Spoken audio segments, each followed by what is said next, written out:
Bonjour.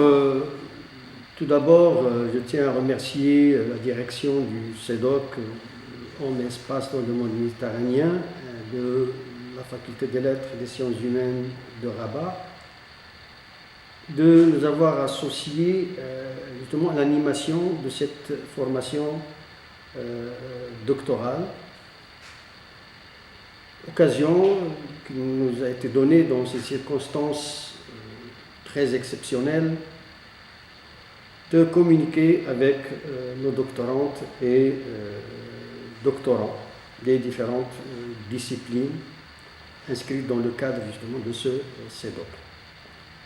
Notre intervention, bien spécifique à l'objet de recherche de la géographie, et à cette occasion, on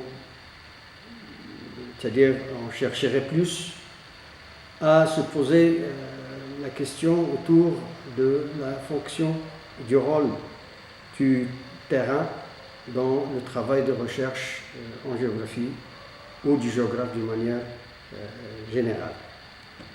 C'est une intervention dans laquelle, en introduction, on va essayer un peu de tourner autour de ce que c'est que la géographie, les questionnements autour du terrain et du rapport qu'entretient le géographe avec cet objet qui est le terrain, qu'on sait qu'il est le fondement même de la science géographique. Donc c'est une intervention qui s'articule autour de 3 points. Dans un premier point, on va essayer d'aborder de façon vraiment très globalisante des préalables qu'on exigerait justement pour le montage d'une recherche en géographie. Pour qu'en deuxième point, on va voir ce que représente le terrain dans la démarche de la recherche du géographe. Pour, en troisième point, on fera un petit retour sur les expériences de recherche que nous avons menées dans le cadre soit de l'équipe de recherche sur la région et la régionalisation au 3R avant qu'il ne soit développé en laboratoire ingénierie de tourisme, patrimoine et développement durable des territoires. Donc, de prime abord, une question.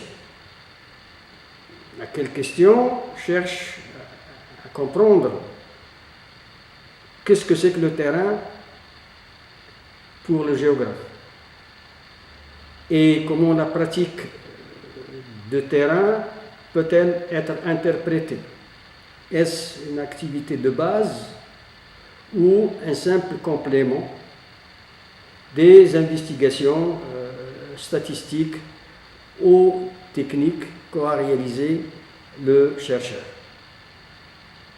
Avant de passer, c'est-à-dire à voir comment le terrain s'identifie à la géographie d'une manière générale, j'aimerais d'abord vous montrer comment le terrain était une sorte d'identité qu'on collait à la géographie et au géographe.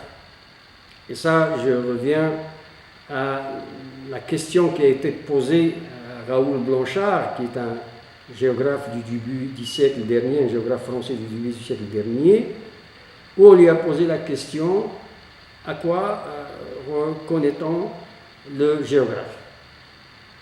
Et sa réponse était: on reconnaît le géographe à ses mollets, c'est-à-dire à ces jambes. Plus ces jambes sont solides, plus on sait que c'est un habitué du terrain, qui fait du terrain à pied ou à vélo. Donc il y avait une certaine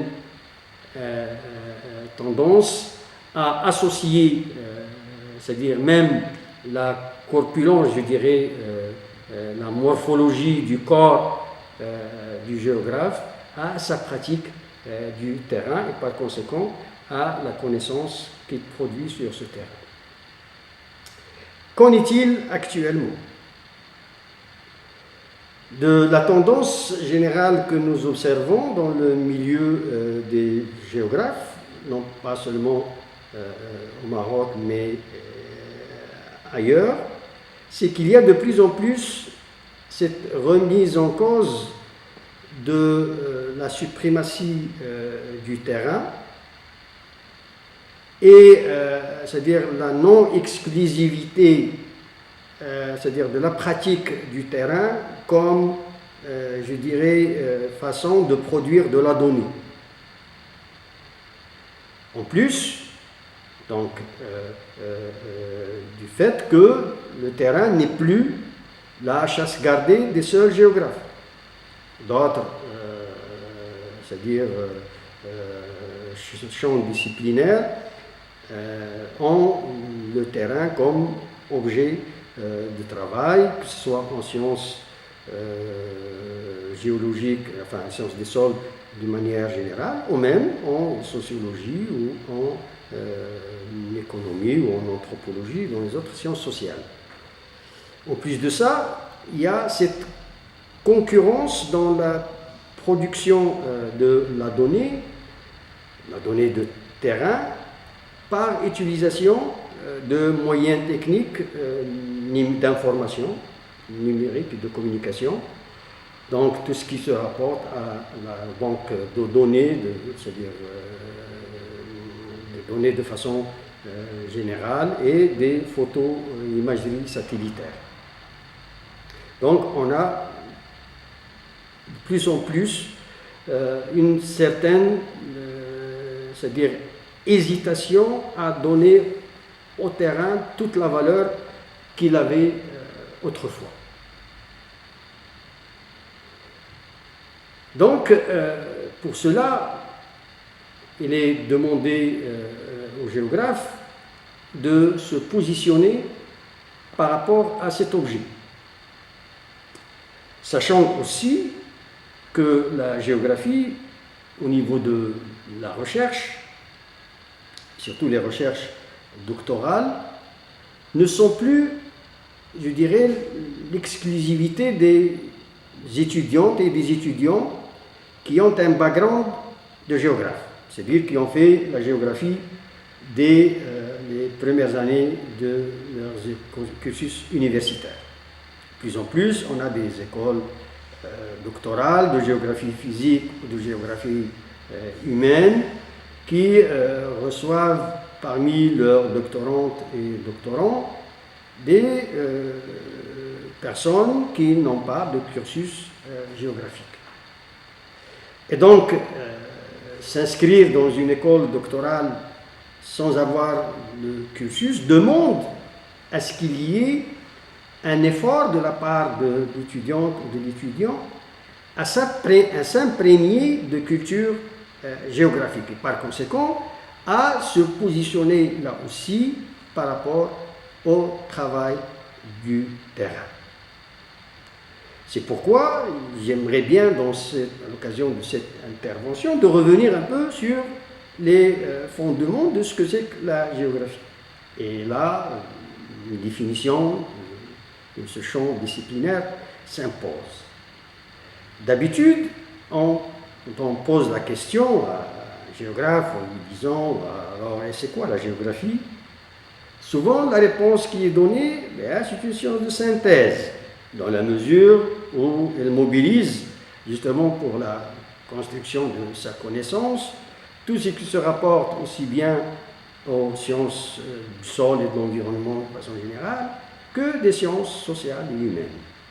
Donc, souvent, il est au carrefour de ces multisciences, donc de ces différents champs scientifiques à l'interface de la société et de l'environnement. Or, comme ça a été démontré bien avant moi, c'est finalement pas une définition ou une identité que je dirais ferait honneur à la géographie. Bien au contraire. Parce que la géographie est plus qu'une science qui fait la combinaison des différentes connaissances qui sont produites par les autres sciences sociales ou de la nature. Car elle a un objet bien précis qui est l'espace. Et donc, on pourrait se poser la question, eh bien, c'est quoi l'espace? Eh bien, la réponse qu'on peut donner, eh bien, l'espace est un produit social. Et si on dit, eh bien, c'est quoi ce produit social? On répond, c'est le résultat d'une double interaction à différentes échelles géographiques, des interactions verticales, ça veut dire toutes ces relations qu'entretient l'homme d'une façon générale avec son milieu environnant, et pas son milieu environnant sur le plan paysager ou sur le plan justement de la récréation ou de la, c'est-à-dire du plaisir visuel. Et parce que c'est cet environnement qui contient toutes les ressources que l'on mobilise justement pour assurer en tant que société sa reproduction. Et donc ce qui fait, toutes les techniques qu'il développe pour pouvoir mobiliser cette ressource, qu'elle soit eau, forêt, sol ou autre, ce sont des interactions verticales qu'il met en œuvre entre lui et son milieu environnant. Et puis, il y a, en face de ces interactions verticales, d'autres interactions horizontales, et celles-ci, elles relient entre des lieux. C'est-à-dire que la richesse produite à travers justement ces interactions verticales est mobilisée dans une étendue géographique selon des flux qui prennent, c'est-à-dire qui sont autant de relations entre différents lieux constitués dans une sorte de configuration en réseau et qui nous met en face d'un espace justement organisé par ces flux d'échange de biens, d'hommes, etc., qui n'est pas ce que nous entendons souvent de l'espace géographique comme étendu. Donc c'est là une configuration de la géographie qui doit être intériorisée justement par tout étudiant qui voudrait se mettre dans les études géographiques à différents niveaux et encore plus quand il s'agit c'est-à-dire des études doctorales. Mais cette façon de voir la géographie n'est pas statique. Elle est donc dynamique, elle est variable dans le temps. Pourquoi? Parce que l'objet même, qui est l'espace, résultat de ces doubles interactions, il est dynamique. Donc il n'est pas figé, il se transforme. Donc plus l'objet se transforme, plus les approches ou c'est-à-dire la pensée mobilisée justement pour appréhender cet objet doivent se renouveler. Et donc on ne peut pas approcher donc l'objet de la géographie selon des préceptes qui ont, c'est-à-dire prédominé il y a une trentaine d'années, une quarantaine d'années, une cinquantaine d'années. Et donc la connaissance se renouvelle. Et on doit toujours se poser la question dans quelle perspective donc il y a tout le temps ce renouvellement de la pensée géographique. Donc pour illustrer un peu ce propos, on voit bien que dans l'environnement dans lequel nous vivons actuellement, en relation avec le changement climatique, avec la dégradation des milieux, de la biodiversité, etc., les approches géographiques ont tendance justement à avoir cette dimension environnementaliste et surtout c'est-à-dire les branches de la géographie physique. Donc ce qui fait on ne peut pas, c'est-à-dire actuellement, parler de c'est-à-dire de ce champ disciplinaire comme focalisant son intérêt sur l'environnement, si c'est-à-dire on ne convoque pas comment ces questions ont été abordées par nos ancêtres, par les géographes qui nous ont précédés. Et là, on revient souvent à l'école de géographie allemande, qui a beaucoup insisté justement sur ces approches déterministes et environnementalistes, avec des grandes personnalités scientifiques comme Karl Ritter, Friedrich Hatzer ou Humboldt, où justement la prégnance de l'environnement l'emportait justement sur toutes les possibilités qu'avaient les sociétés humaines d'interagir avec leur milieu selon c'est-à-dire à travers des techniques développées à travers justement des innovations, etc. Il y avait une sorte de déterminisme qui faisait de l'environnement tout ce qui était supposé constituer l'espace produit par les hommes. Et donc avec un arrière-fond justement théorique autour de l'évolutionnisme darwinien, etc. Et puis, c'est-à-dire au-delà de ce déterminisme environnementaliste, la géographie française du début du XXe siècle s'est érigée en tant qu'école qui avait ses spécificités, dans la mesure où les fondateurs, dont Vidal de la Blache, ont cherché justement à dépasser ce déterminisme en invoquant toutes les possibilités qu'ont les sociétés humaines à développer des techniques, des pratiques pour pouvoir donner, c'est-à-dire des caractéristiques spécifiques aux espaces qu'ils produisaient et aux paysages qu'ils façonnaient. Mais, c'est-à-dire, ce qui fait d'ailleurs toute la diversité sur laquelle, c'est-à-dire des milieux, des paysages, sur laquelle s'appuient justement c'est-à-dire les préceptes de l'école de géographie française, qui malheureusement, enfin ou heureusement, qui s'est un peu enfermée dans des approches très monographiques régionales, d'où justement toute cette idée du palimpseste très, je dirais, artistique du tableau de la géographie de la France élaboré par Vidal de la Blache. Ce paysage qui va devenir avec Maximilien Sorre le fondement même de la scientificité de la géographie, allant jusqu'à dire que les paysages sont pour la géographie ce que sont les nombres pour l'arithmétique.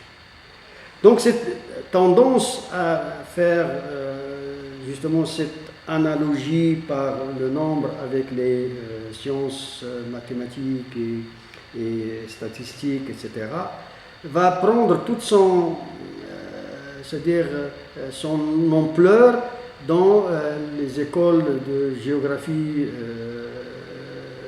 c'est-à-dire qui prennent la région, c'est-à-dire plus tendance à faire la science régionale que vraiment ces approches monographiques comme elles ont été développées par les géographes français du début du XXe siècle. Et là, je pense qu'il y a l'influence de l'école anglo-saxonne et surtout de l'école américaine, et qui viendrait de l'ontologie même de l'espace de cette partie du monde qui est l'Amérique du Nord. On sait que, c'est-à-dire l'espace dans l'Amérique du Nord n'a pas cette profondeur historique qu'on lui trouve, par exemple, dans les régions de vieille civilisation.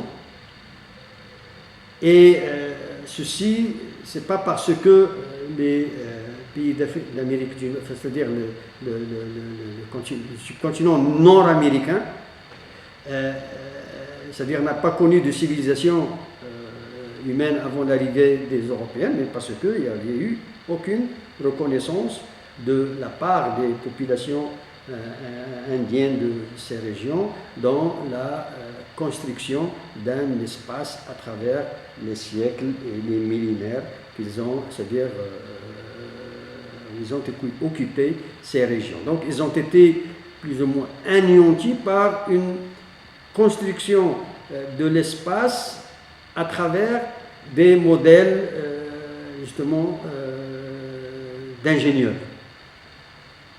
Donc l'espace américain, il est le produit d'une approche matérialiste de la construction de l'espace où la science de l'ingénieur a été beaucoup investie. Et ça, on le voit, même si on n'a pas visité l'Amérique du Nord, on a lu sur ça, puis on a vu des films qui montrent justement que cet espace est vraiment à une construction, je dirais, géométrique, cherchant, c'est-à-dire le maximum de rationalité dans l'occupation de l'espace. Et donc, cette manière de construire l'espace a influencé la science géographique dans la mesure où il a adopté justement les modèles mathématiques et statistiques pour développer les sciences d'analyse spatiale régionale, qui va, c'est-à-dire être appropriée par des géographes du continent européen, surtout au lendemain de la Deuxième Guerre mondiale, et commencer à parler justement de la relation, de la révolution quantitativiste en géographie, où on a essayé de faire de la géographie une science très proche, plus proche justement de la physique que de l'histoire. Ce qui ne va pas durer longtemps, car vite on va se rendre compte que tous ces modèles spatiaux construits dans certaines c'est-à-dire branches de la géographie, comme la géographie par exemple des transports ou la géographie des villes d'une manière générale, c'est-à-dire on va y relever un certain appauvrissement par rapport à l'épaisseur historique des espaces. Et donc on se rend donc compte que finalement ces modèles très élaborés sur le plan technique, mathématique, statistique, etc., sont d'une pertinence explicative certes importante, mais c'est-à-dire avec c'est-à-dire un manque de mobilisation de ce qui fait vraiment la caractéristique humaine d'un espace, celle que chaque espace porte en lui une mémoire.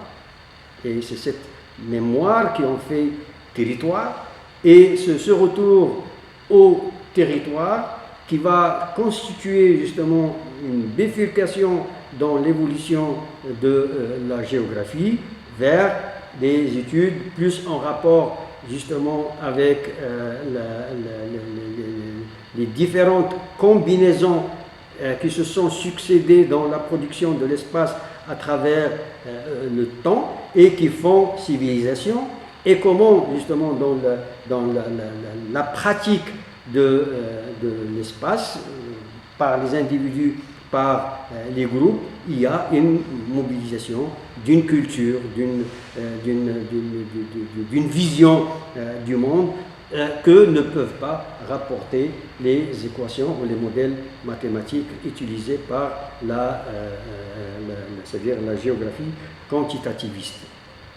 Donc la géographie va commencer à se rapprocher de plus en plus de l'anthropologie, de l'ethnographie et aussi de la science politique.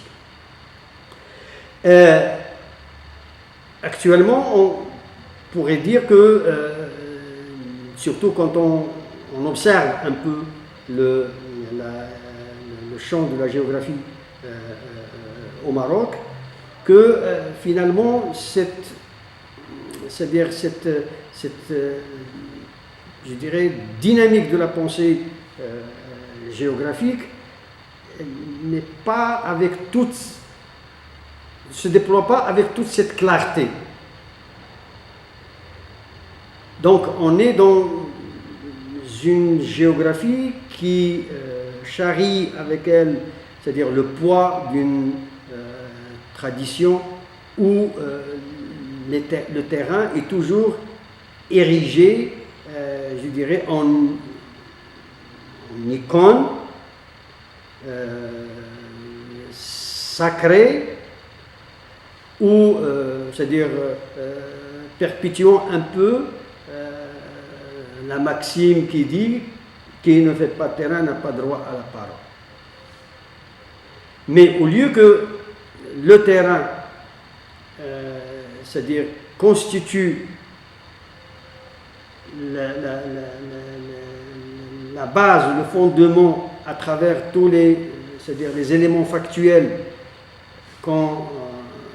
c'est-à-dire qu'on y collecte pour asseoir une montée en généralité de la géographie, ce qui, c'est-à-dire domine malheureusement, c'est ce retour à la monographie. Et ça c'est-à-dire, ça pose, ça nous pousse à poser des questions justement sur la validité de la connaissance produite en se maintenant justement à cette réalité du terrain sans pouvoir la verser dans des cadres théoriques qui permettent justement de monter en généralité et nous rapprochent plus justement des autres sciences sociales ou pour la géographie physique, des sciences de l'environnement. Car, bien sûr, comme j'ai dit au départ, nous vivons actuellement, c'est-à-dire une époque de progrès de la technique qui nous permet d'avoir, c'est-à-dire une maîtrise technique du terrain, peut-être des données, mais dans quelle mesure justement ce progrès technique a donné lieu à un renouvellement conceptuel, à aussi une redéfinition des hypothèses sur lesquelles nous basons donc nos recherches, etc. Et le dépassement justement du caractère technique de la recherche pour passer vraiment à un caractère scientifique.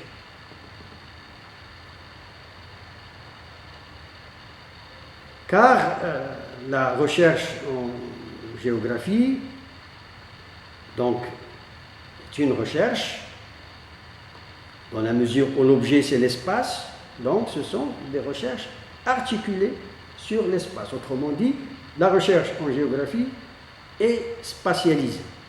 C'est-à-dire, donc, c'est l'étude des phénomènes humains, sociaux, etc., comme ils sont répartis dans l'espace. Et comment, c'est-à-dire les mécanismes et les processus qui sont derrière, justement, ces formes de distribution, ces formes d'occupation que nous observons et qui font justement toute la diversité de la face de la Terre.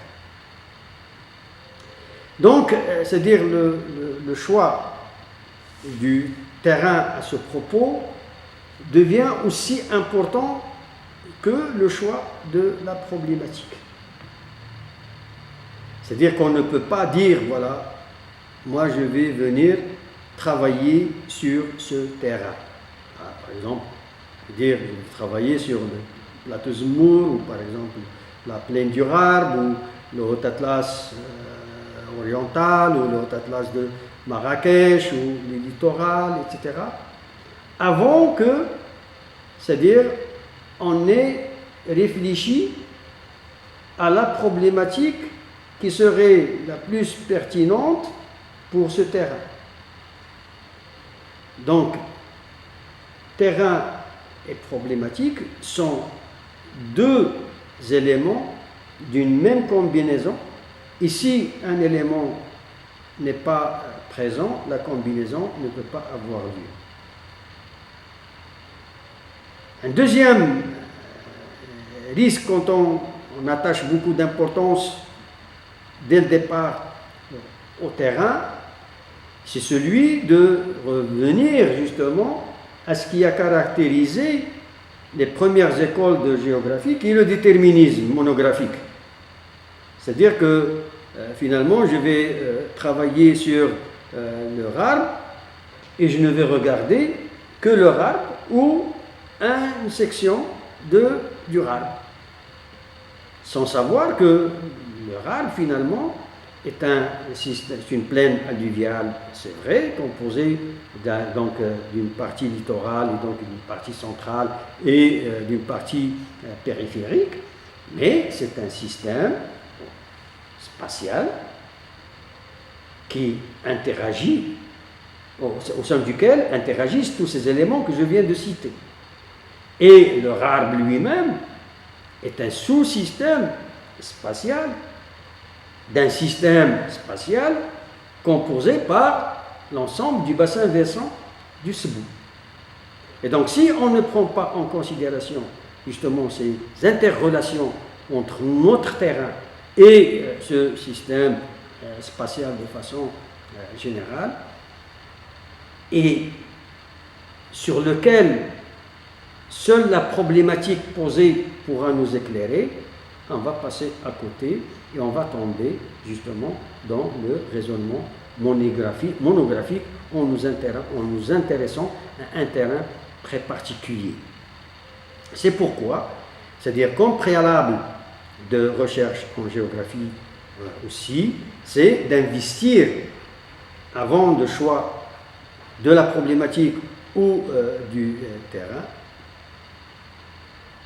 les terrains, c'est-à-dire la géographie du Maroc dans son ensemble, par exemple, si on n'a pas cette connaissance de la géographie régionale du Maroc, en arrivant justement c'est-à-dire avoir une distance pour pouvoir comparer entre les régions, etc., et quels sont les faits les plus pertinents à étudier là ou ailleurs, notre choix justement aussi bien de la thématique de recherche que du terrain peuvent rester non pertinents et donc nous introduire sur c'est-à-dire sur un itinéraire de recherche peut-être non balisé et qui pourrait nous, c'est-à-dire dans lequel on pourrait s'égarer. C'est pourquoi, avant de commencer toute recherche, la sélection du problème c'est-à-dire à étudier devient obligatoire. Mais autant que le terrain. Mais pour sélectionner ce problème, le terrain, on ne peut pas faire l'économie c'est-à-dire de penser, de réfléchir à la nature de la recherche que nous allons mener. Et là, bien sûr, de façon générale, il y a deux types de recherche. Il y a la recherche fondamentale ou la recherche appliquée. Et souvent, c'est-à-dire dans un parcours de recherche doctorale, on ne fait pas la part des choses entre ce qui peut être une recherche appliquée dans ce que nous faisons et une recherche fondamentale. Et là, je pense qu'il faudrait justement s'arrêter c'est-à-dire s'attarder autour de ce que nous voulons à travers notre recherche.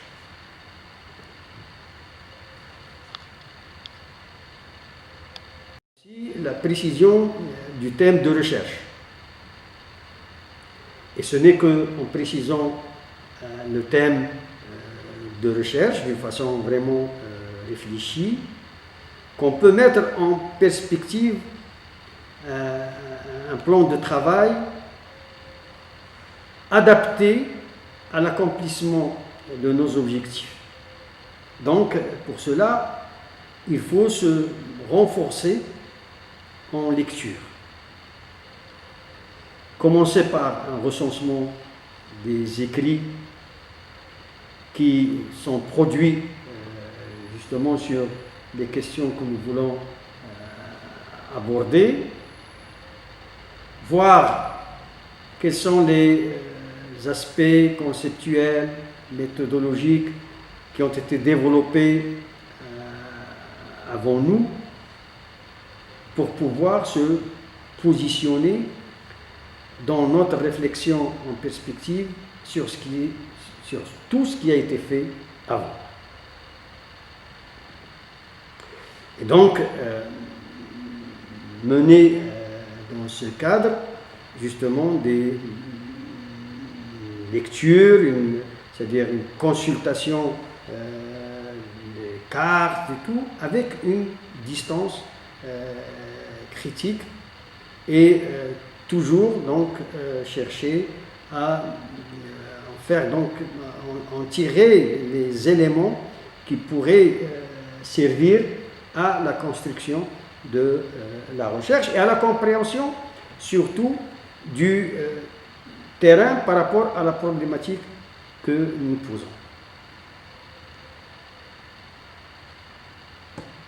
Donc à partir de là, je peux dire que finalement, ce que je viens de dire là existe dans tous les manuels de recherche.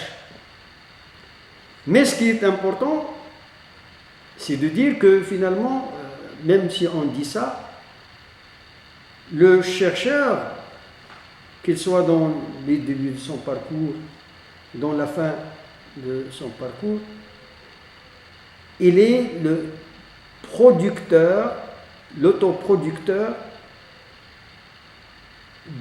c'est-à-dire de ces méthodes de recherche et du type de rapport qu'il entretient avec la connaissance de façon générale et c'est-à-dire des connaissances qu'il met en perspective et qu'il cherche à produire. Et pour cela, c'est-à-dire il y a des précautions à prendre.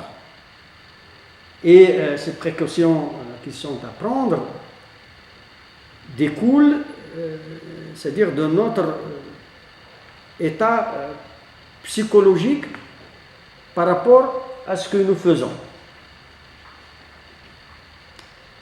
Parce que ce qui est remarquable dans le débat entre les différentes disciplines et dans le classement des disciplines en fonction de leur niveau de scientificité, il y a souvent justement cette séparation entre sciences dures et sciences molles.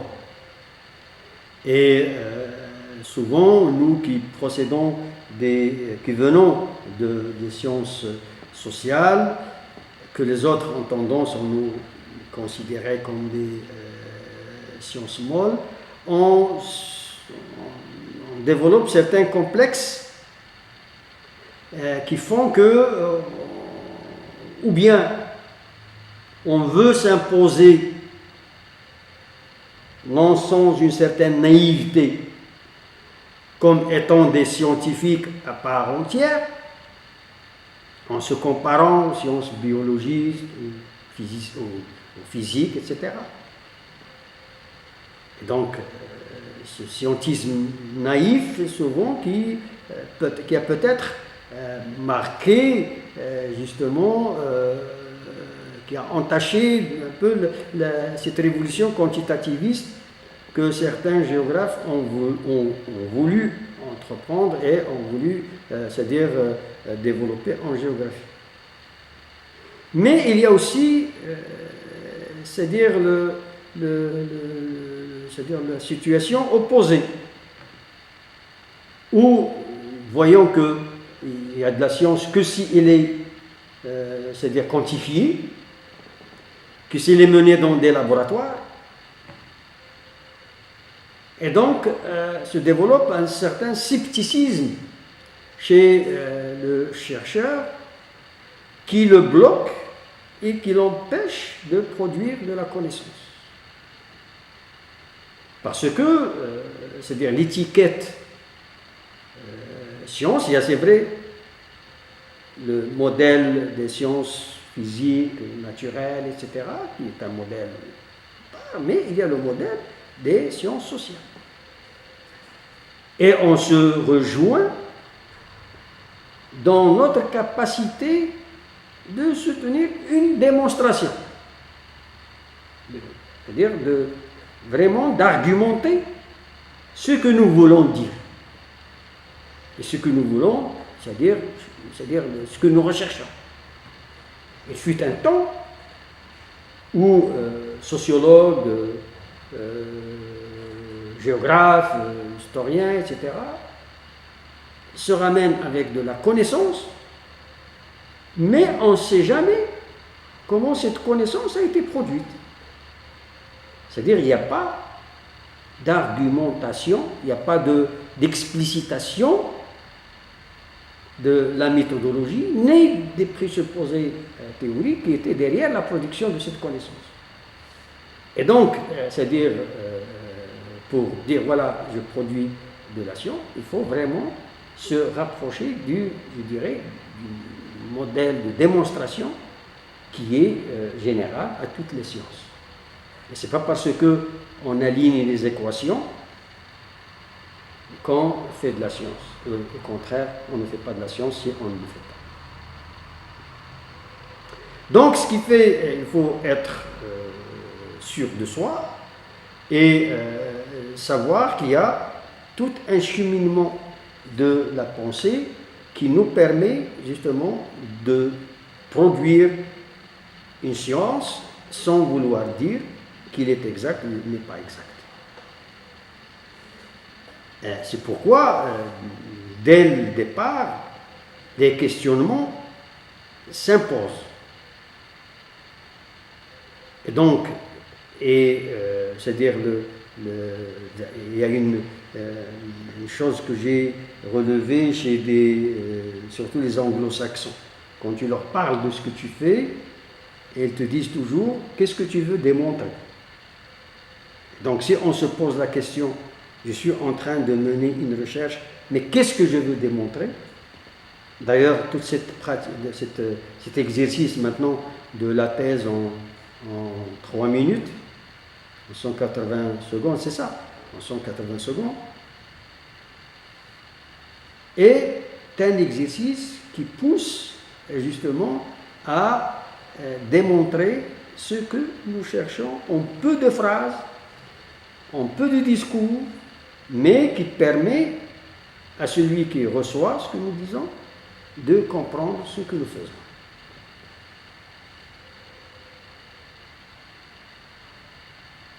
Voyons ce que dit, par exemple, un manuel de recherche en sciences sociales sur ces questions. Enfin, tiré d'un manuel de recherche en sciences sociales, nos connaissances se construisent à l'appui de cadres théoriques, méthodologiques explicites, lentement élaborés, qui constituent un champ moins partiellement structuré. Et ces connaissances sont étayées par une observation des faits concrets. Donc il y a ce va-et-vient entre justement c'est-à-dire l'élaboration du cadre théorique et c'est-à-dire des protocoles méthodologiques que nous devons expliciter pour justement justifier leur utilisation d'un terrain qui présente la pertinence pour donner une possibilité optimale d'arriver à des résultats originaux par rapport à ce que font d'autres chercheurs dans d'autres terrains ou sur d'autres problématiques. Donc on ne peut pas séparer donc ces deux faces de la même, c'est-à-dire de la même pièce. Mais c'est-à-dire quand on recommande justement de se doter en culture scientifique autour du terrain ou autour de notre objet de recherche, là aussi il faut vraiment avoir le sens de pouvoir aller aux sources qui nous permettent d'avoir le plus d'informations, donc le plus de contenu sur ce que nous faisons, avec une gestion du temps. Parce que toute recherche est inscrite dans un échéancier temporel et on ne peut pas passer plus de temps qu'il ne le faut dans la collecte des sources bibliographiques, des données statistiques, etc., qu'on peut-être on ne va jamais utiliser. Donc il faut avoir cette intelligence de pouvoir aller vraiment au grain dès le départ. Et emprunter bien sûr le chemin le plus court et le plus simple pour un meilleur résultat.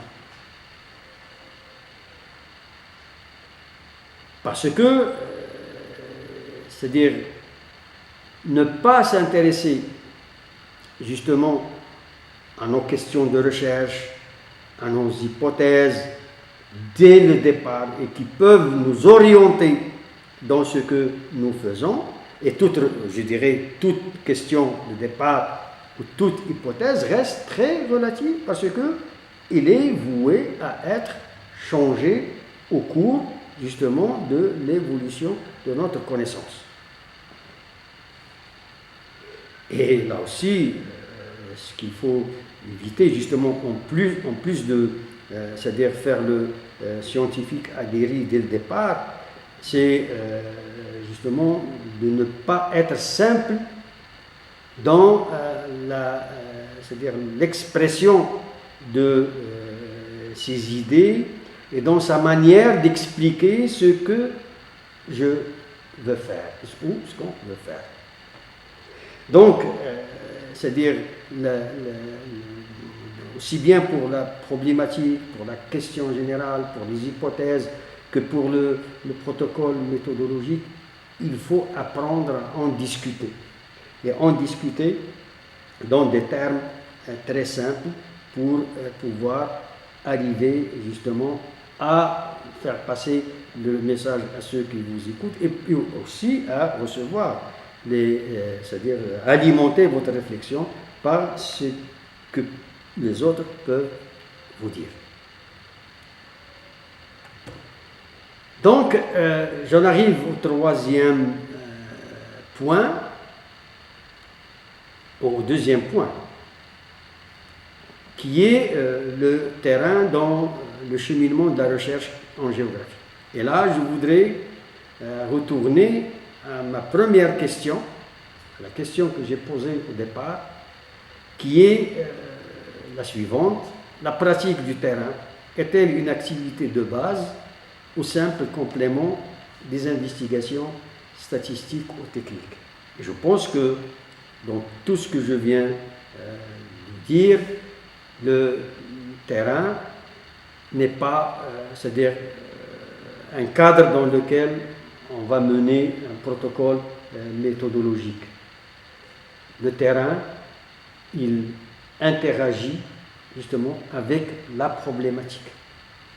Et pas tous les terrains sont valables pour y mener n'importe quelle recherche. Il y a des terrains où, c'est-à-dire qui présentent une pertinence pour une problématique donnée et qui ne la présentent pas pour d'autres problématiques. Donc le choix du terrain ne peut pas se faire isolément c'est-à-dire de la problématique qu'on veut développer. Et dans ce propos, je voudrais faire un peu la différence entre la géographie physique et la géographie humaine.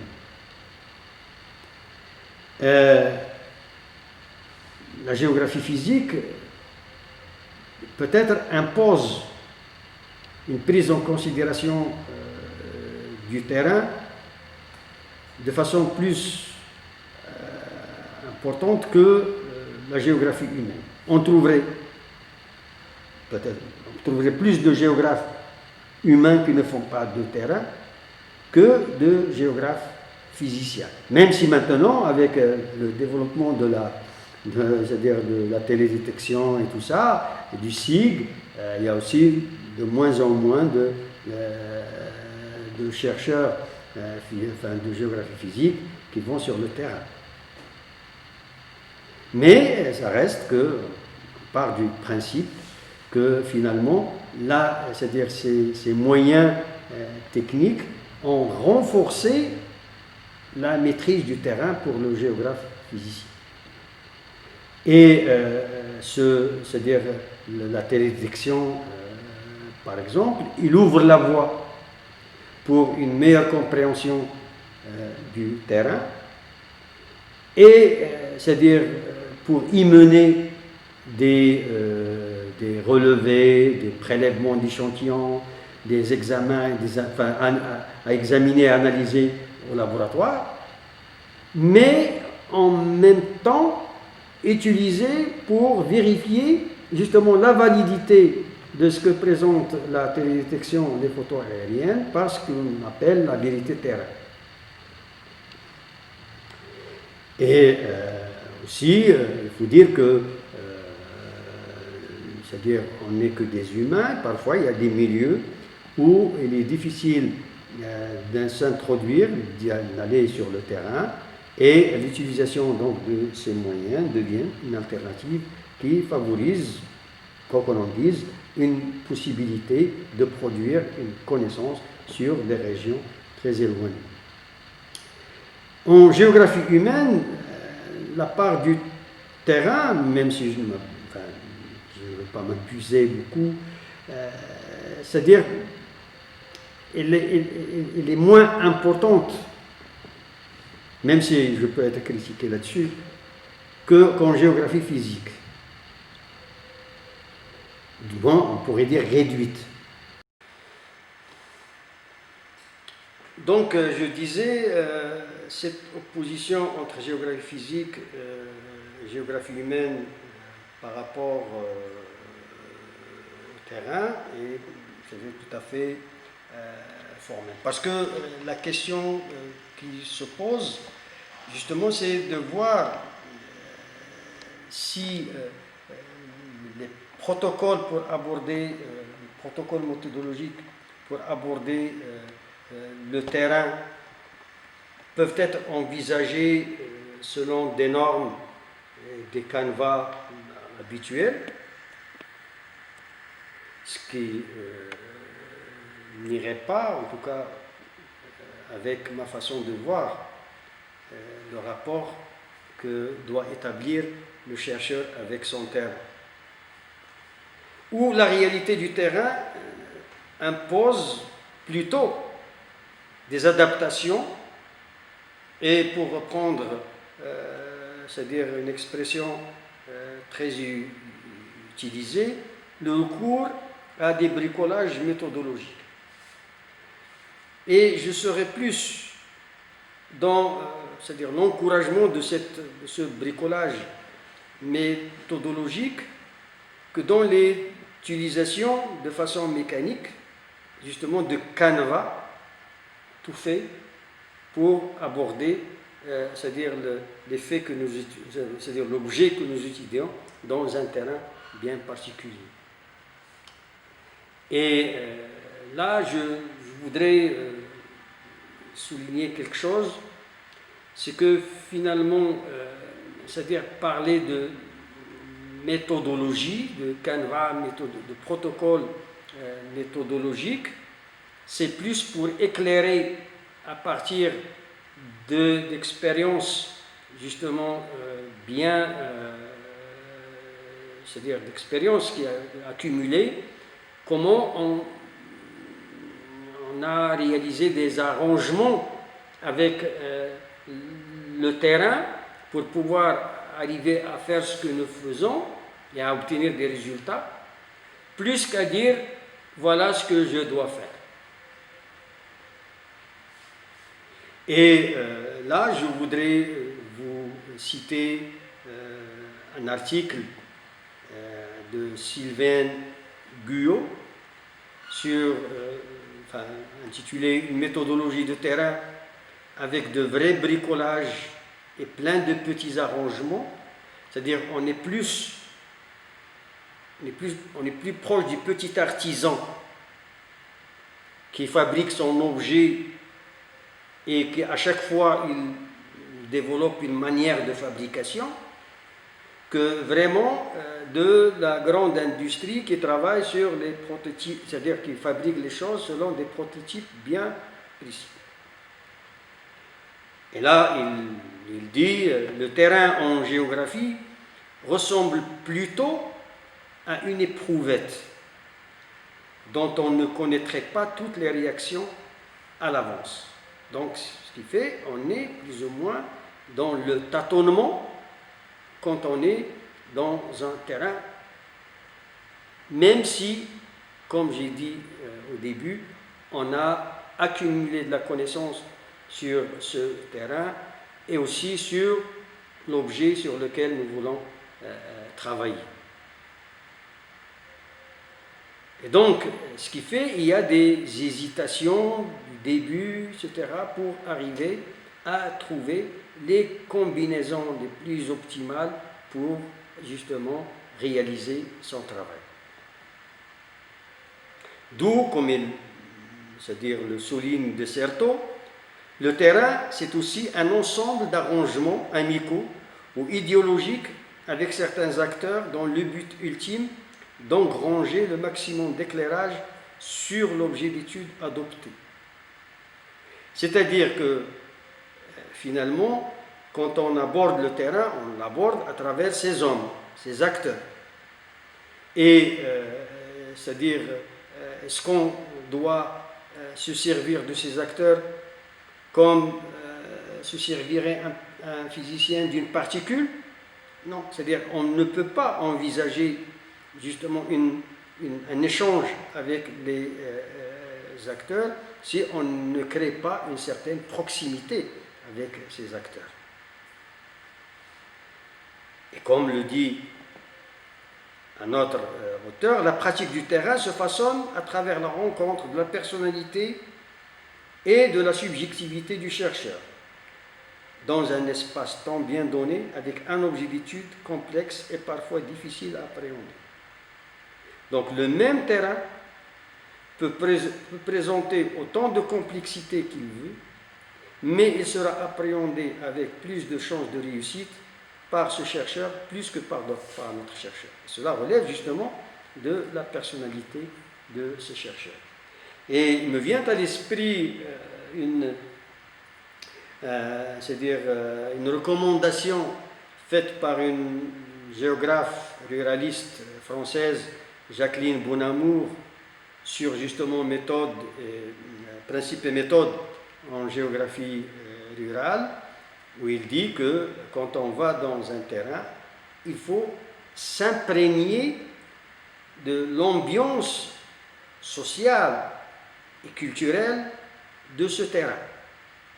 Autrement dit, on ne doit pas s'isoler quand on est dans un terrain sur lequel nous menons une recherche.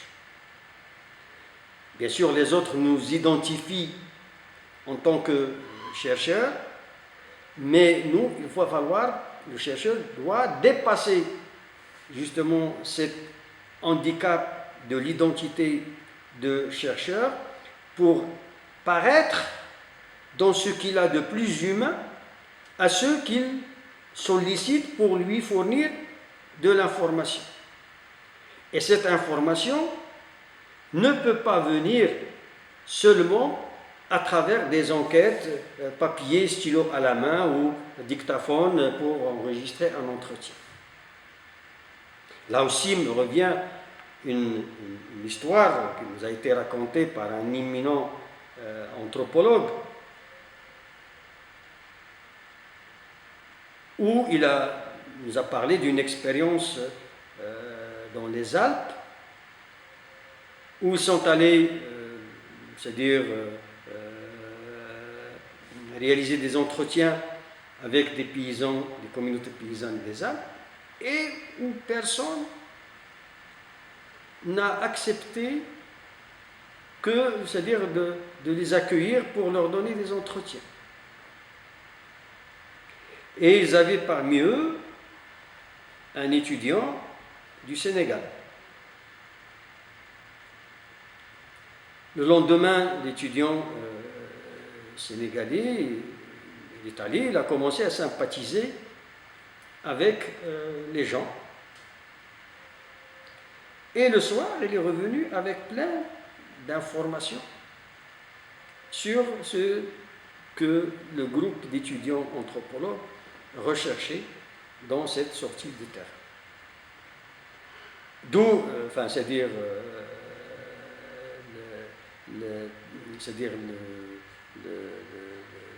l'éminent anthropologue a déduit une leçon, c'est-à-dire plus la distance anthropologique entre le chercheur et c'est-à-dire la personne ou le terrain est grand, plus il y a des chances d'arriver à de l'information.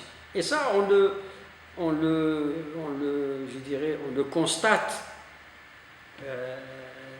c'est-à-dire dans toutes nos recherches de terrain, c'est quand on a des étrangers avec nous, les gens ils sont beaucoup plus, c'est-à-dire communicants qu'avec leurs compatriotes. Et ça, je pense que c'est un secret des relations, des rapports humains, etc. Donc ce qui fait, c'est-à-dire, pour revenir à dire que finalement, pour mieux arriver à ce qu'on veut dans un terrain, il faut s'imprégner avec l'ambiance et ne pas hésiter justement à aller dans des cafés, dans les mariages, parce qu'il y a possibilité de collecter plus de données dans ces circonstances que, je dirais, données offertes spontanément que données souvent biaisées quand elles passent par la voie du questionnaire ou de l'entretien semi-directif. Donc, quelles sont les étapes pour l'élaboration d'un protocole méthodologique en géographie? Une première étape consiste en la délimitation du terrain comme un objet spatial d'étude, pas seulement un cadre qui accueille un chercheur. Cohérent, donc un objet spatial d'étude cohérent avec la problématique étudiée. Et le terrain ne peut pas, c'est-à-dire être choisi pour son exemplarité.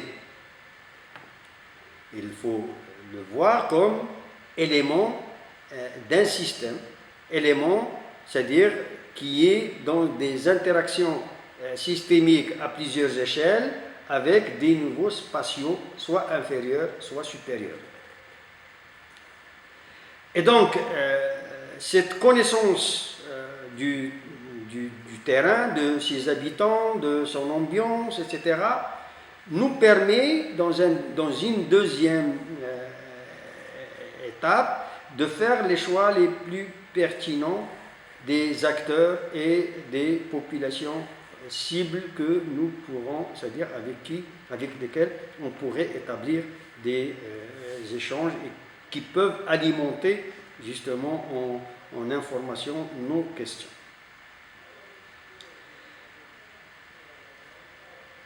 Et donc une troisième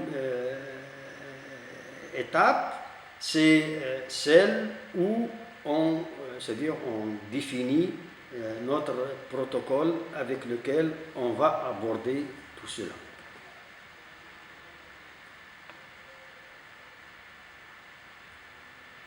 Donc pour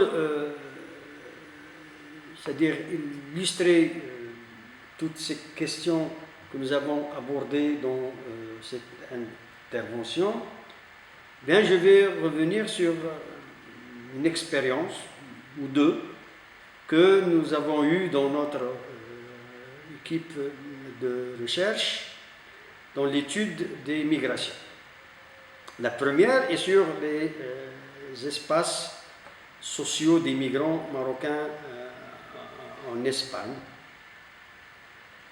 Donc, cette étude sur, c'est-à-dire les espaces de vie construits par les migrants entre le pays d'accueil et le pays d'origine, c'est-à-dire les migrations des Marocains vers l'Espagne, appréhendées à travers justement cette mobilité circulatoire qui met en relation des lieux situés aussi bien en Espagne qu'au Maroc.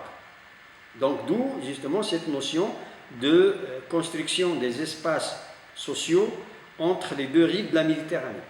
Et là, c'est-à-dire j'avance justement cette idée pour dire que finalement il doit être à l'origine de la construction de ma problématique, parce que la problématique ne tombe pas du ciel, et comme je l'ai dit auparavant, il se dégage d'une investigation profonde du sujet. Et là, justement, je ne peux pas faire l'économie de connaître ce qu'a produit la littérature sur les migrations en Espagne. Dans sa profondeur historique, depuis la conquête de l'Andalousie jusqu'à la Reconquista, etc., puis après la colonisation espagnole du nord et du sud du Maroc, les questions de proximité géographique entre le Maroc et l'Espagne, et de la distanciation, je dirais, de la distance importante anthropologique, religieuse et culturelle entre les deux rives de la Méditerranée, mais aussi, c'est-à-dire l'aspect que prenne la migration actuellement, depuis, c'est-à-dire le développement qu'elle a eu à partir du début des années 80 et c'est-à-dire l'accès de l'Espagne à l'espace économique, mais c'est-à-dire européen. Donc, tout ça pour dire que c'est-à-dire l'approche de la migration doit prendre en considération ces variations du contexte. C'est-à-dire, on l'a vu par exemple avec les crises économiques qui jalonnent le XXe siècle, depuis la crise pétrolière de 1973 jusqu'à la crise économique de 2008. Actuellement, on le voit par exemple avec la crise imposée par le Covid-19. Donc, si je m'intéresse à la problématique migratoire, il faut que je prenne en considération ces variations dans le contexte où se déploient ces migrations. Et puis après, voir un peu comment ils se configurent dans leur forme, dans leur volume, c'est-à-dire dans leur contenu, etc. Et comment c'est-à-dire, elles sont nourries et comment le migrant aussi perçoit, que ce soit son espace d'accueil, qui est l'Europe par exemple dans ce cas, ou son pays d'origine.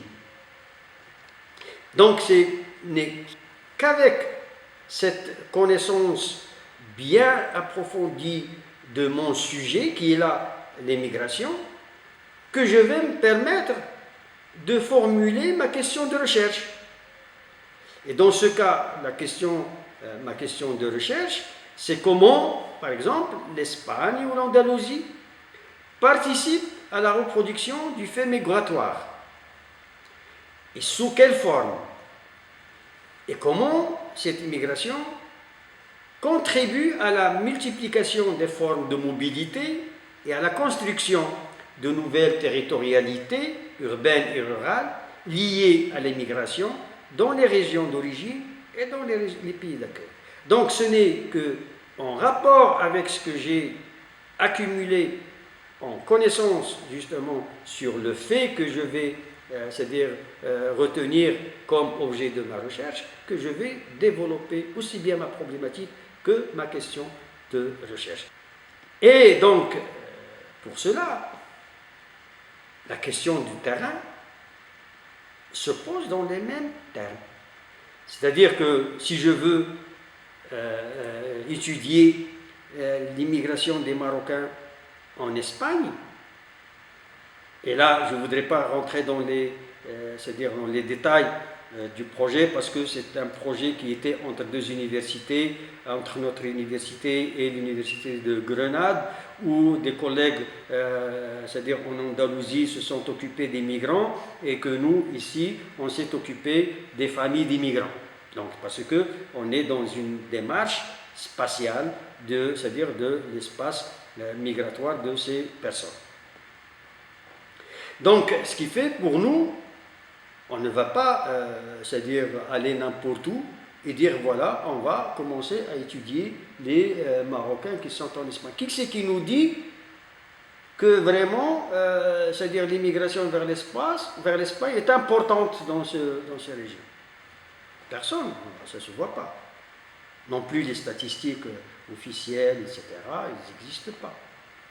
Donc, ce qui fait, on s'est basé sur la connaissance que les collègues en Espagne ont justement de l'origine, parce que là-bas, quand tu es étranger, tu t'inscris dans un registre qu'ils appellent là-bas le padron. Quand tu changes de domicile, tu dois le déclarer, etc. Donc, ils ont une traçabilité des personnes, des Marocains qui sont en Andalousie. Chose que nous n'avons pas ici. Donc, nous, pour choisir les terrains dans lesquels nous allons, c'est-à-dire mener nos recherches, il a fallu nous baser sur, justement, ces données statistiques et padrons. Donc, faire une cartographie dans laquelle c'est-à-dire on hiérarchise, c'est-à-dire les migrants, c'est-à-dire les régions, en fonction des effectifs des Marocains déclarés dans ce registre en Andalousie. Et donc, on a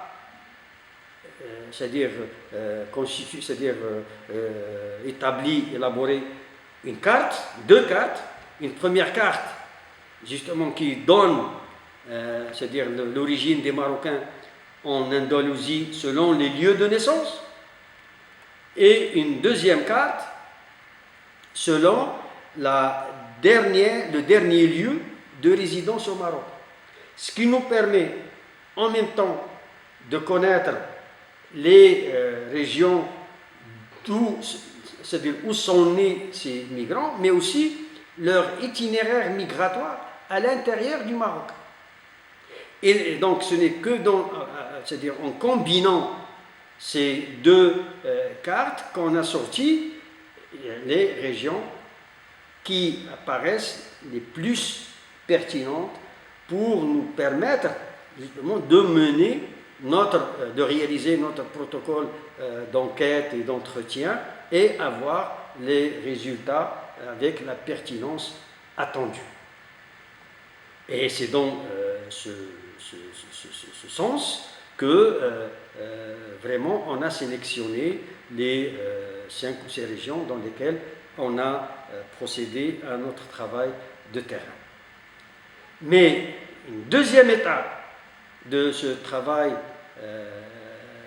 de terrain, c'est, comme tout travail sur l'immigration, on a cette double approche quantitative et qualitative. Et il n'y a pas de, je dis double approche, mais c'est des approches qui se complètent. Donc, pour arriver justement, maintenant nous avons les régions, mais nous n'avons pas de population mère. Donc, on n'a pas de population mère sur laquelle on pourrait, c'est-à-dire c'est-à-dire d'où on pourrait sortir un échantillonnage sur lequel on pourrait faire c'est-à-dire qu'on pourrait se mettre à l'enquête quantitative. Parce qu'il va falloir situer l'immigration en Espagne, c'est-à-dire à l'intérieur des autres flux migratoires. C'est là où intervient ce que nous avons dit tout à l'heure, le bricolage méthodologique. Dans l'équipe, il y a eu une expérience avant où ils ont eu recours justement à des, on dirait maintenant des clusters,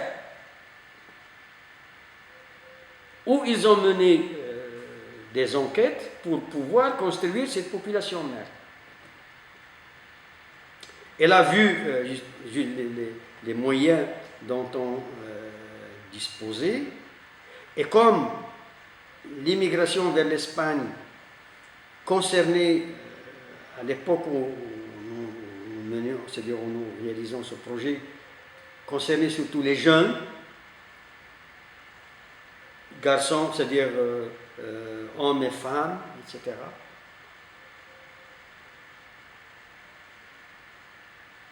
On s'est dit que la population qui serait à même de nous instruire sur la réalité migratoire des familles, ce sont ces populations jeunes.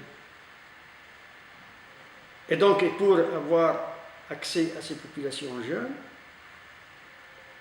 on est allé faire nos enquêtes, nos pré-enquêtes, dans les lieux où on avait la possibilité d'avoir accès à une population jeune. Et ce sont donc les universités et les lycées, enfin, c'est-à-dire les lycées, je dirais, première et classe du baccalauréat. Et donc, on a mené nos premières enquêtes là-dessus, ce qui nous a donné, ce qui nous a permis donc de disposer d'une base de données sur les migrations d'une manière générale et dans laquelle on a pu, c'est-à-dire avoir c'est-à-dire la proportion relative de l'immigration en Espagne et en Andalousie par rapport au flux migratoire d'une manière générale.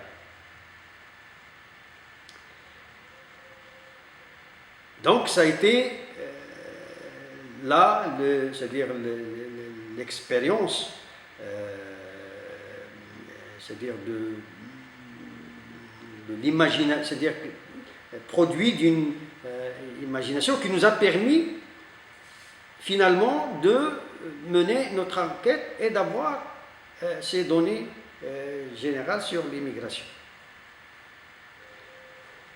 Et qui nous a permis de passer à la deuxième phase qui est celle justement des enquêtes, enfin plutôt des entretiens qui nous ont permis finalement d'approfondir c'est-à-dire les résultats que nous avons que nous avons pu obtenir dans l'enquête quantitative et de passer à un niveau supérieur, celui d'arriver à comprendre justement les relations qu'entretient c'est-à-dire les migrants marocains en Espagne avec leur pays d'origine. Et donc là non plus, on ne peut pas le faire au pif. On ne peut pas aller dans une des régions que nous avons sélectionnées parce qu'il y a une proportion de migrants en Espagne qui est importante. Comme ça, aller chez les gens et leur dire voilà.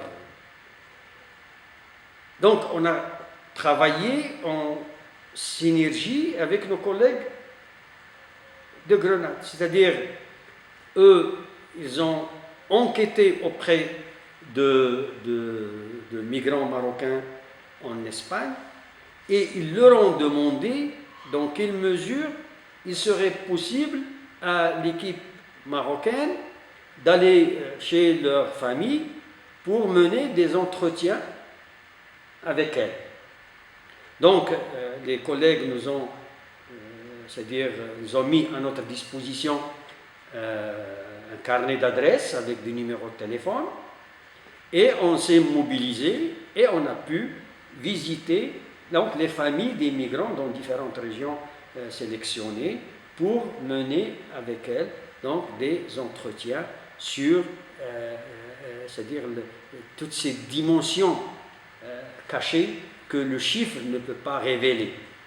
Entre autres, reconstruire donc, le projet migratoire de l'immigré avant son départ, rétablir sa trajectoire migratoire au Maroc, identifier les rapports possibles entre son immigration et la mobilité résidentielle de ses parents, et repérer les nouvelles formes de vie relationnelle avec sa famille et son pays d'origine.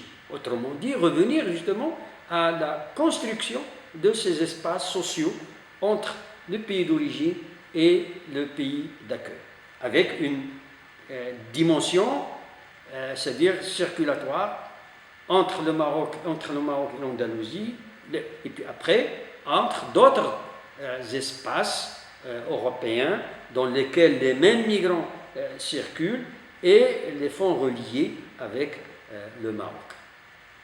Donc c'est là une expérience qui a été édifiante et comme vous voyez, depuis c'est-à-dire la construction de la problématique jusqu'au choix du terrain et puis jusqu'au c'est-à-dire aux moyens mis en œuvre et qui rentrent plus dans le bricolage que dans le respect d'un canevas bien tracé pour arriver à mener donc le travail de terrain et réussir à arriver justement à produire du résultat et par là c'est-à-dire la production scientifique en ouvrage et en chapitre d'ouvrage et en article dans les revues. Donc, si vous permettez, je vais m'arrêter là. Il y a d'autres expériences où on a fait appel justement à ce bricolage méthodologique pour appréhender des terrains très difficiles. Et là, je cite l'étude justement sur les subsahariens à Fès. Donc un milieu difficile d'accès, etc., où on a développé des stratégies pour arriver à faire aussi bien l'enquête quantitative en mobilisant donc des migrants subsahariens avec un niveau universitaire que nous avons pu, c'est-à-dire contacter passant par des associations, etc. Et puis, c'est-à-dire tout le cadre que nous avons créé, je dirais, à Fès, pour pouvoir renforcer nos liens avec cette population de migrants pour arriver à mener c'est-à-dire nos entretiens et aller au-delà, c'est-à-dire de la simple, c'est-à-dire du simple rapport enquêteur enquêté ou intervieweur interviewé, c'est-à-dire pour c'est-à-dire tisser des liens où les langues se sont déliées, où il y avait une mise en confiance et où on a pu quand même collecter de la donnée pertinente, que là aussi elle a donné lieu à des publications dans des revues internationales, etc. Donc, ce qui fait tout cela pour vous dire que finalement, c'est-à-dire, je dirais que le chercheur, il ne faut pas qu'il s'embourbe, qu'il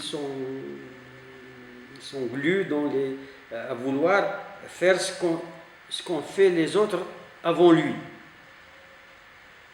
Mais essayer de s'instruire des expériences des autres pour innover par rapport à l'expérience qu'il est en train de mener dans la réalisation de sa recherche. Et donc, je termine avec ça et merci.